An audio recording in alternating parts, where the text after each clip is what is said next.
Visakha steel ప్లాంట్లో జరిగిన ప్రమాదం దురదృష్టకరమని కేంద్ర మంత్రి శ్రీనివాస వర్మ అన్నారు. స్టీల్ ప్లాంట్ గాడిన పడుతున్న సమయంలో ఇలా జరగడం బాధాకరమన్నారు. బాధిత కుటుంబాలను ఆదుకుంటామని హామీ ఇచ్చారు. కార్మికులెవరూ అధైర్యపడొద్దని సూచించారు.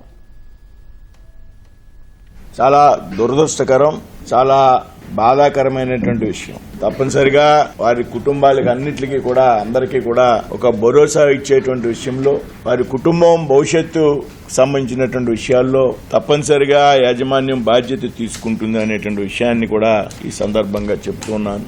తీవ్రంగా గాయపడినటువంటి వ్యక్తులు ఉన్నారు, వారికి కూడా 10 లక్షల రూపాయలు ఎక్స్గ్రేషియా ఇవ్వాలనేటువంటి నిర్ణయం. నేను వెంటనే సీఎండీ గారితో మాట్లాడాం, కలెక్టర్ గారితో మాట్లాడాం. అందరూ కూడా ముగ్గురిని 7 హిల్స్ హాస్పిటల్లో, ముగ్గురిని కిమ్స్ హాస్పిటల్లో పెట్టాం. కిమ్స్ హాస్పిటల్లో ఉన్నటువంటి ముగ్గురు కార్మికులు సేఫ్గా ఉన్నారు. 7 హిల్స్ లో ఉన్నటువంటి ఒక వ్యక్తి సేఫ్గా ఉన్నాడు. అందరూ మాట్లాడేటువంటి పరిస్థితుల్లో ఉన్నారు. ఇద్దరు తీవ్ర గాయాలయ్యాయి అనేటువంటి విషయాన్ని చెప్పడం, వెంటనే కూడా ఎక్కడికైనా తరలించాలి అనేటువంటి విషయంలో కూడా ఎయిర్ అంబులెన్స్ ను కూడా అందుబాటులోకి పెట్టాలనేటువంటి నిర్ణయం కూడా తీసుకున్నాం. అయితే ఇటువంటి సంఘటనలు జరిగినటువంటి సందర్భంలో ఏదైతే ఆర్ఐఎన్ఎల్లో ఉన్నటువంటి కార్మిక సోదరులు ఉన్నారో వారింత మనోధైర్యంతో, మనోబలంతో ప్లాంట్ యొక్క భవిష్యత్తును దృష్టిలో పెట్టుకుని మరింత పట్టుదలగా మనం పనిచేయాల్సినటువంటి అవసరం ఉందనేటువంటి విషయాన్ని కూడా ఈ సందర్భంగా మేము చెప్తూ ఉన్నాం.